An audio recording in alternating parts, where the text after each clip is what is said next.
यसो ल happy new year 2082 सालको शुभकामना दिनु नि त ल बाजे हामी सबै सेम टु मी टुमारो भोलि नयाँ सालको अवसरमा ल के भन्न चाहनुहुन्छ गाडपारीहरूलाई हाम्रो अब तपाईहरुले चयन गर्नु होला नगर्नु होला आफ्नै ठाउँमा हुन्छ है हजुर उ चयन गर्ने मात्रै न्यू कपडा मात्रै लाउनु होला है नयाँ वर्षमा नयाँ कपडा लाउने झगडा चाहिँ नहुने काम भनेको त त्यही हो है भोलि हेरेम खोल पार्नु है भोलि tomorrow after tomorrow 2 days duty खराब खराब also I am happy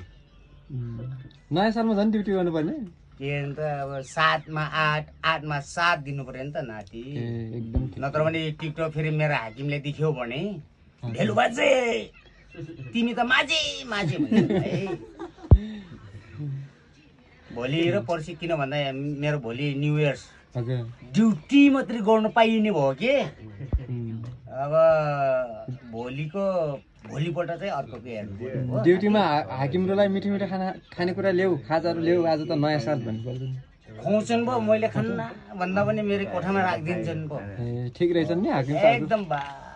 I am friendly man बराबर इज इक्वल टु के बाजे के को मासु र त्यो यो एन्ड ए मुर्गी मुर्गा हैन मुर्गी मुर्गीको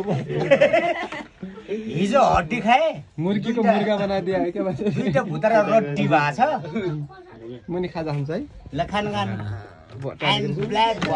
खाजा भनेको नि धेरै ब्ल्याक छ यो त सबै हामी जता नि यो हैन नाति यो भनेको आन्द्रालाई एकदम सजाउने चिज हो तर धेरै नखानु ग्यास्ट्रिक बनाउँछ शेरपाटे चलाउँछ त हैन पात आउँछ नि त धेरै खाजा खायो भने ग्यास्ट्रिक पात भनेको के हो थाहा छ तपाईहरु यति भन्दै हाम्रो दुई शब्द नयाँ सालको शुभकामना सबैजनालाई हाम्रो दैलेख बाजेको तर्फबाट हामी गाडपार गाइसको तर्फबाट है ल ओके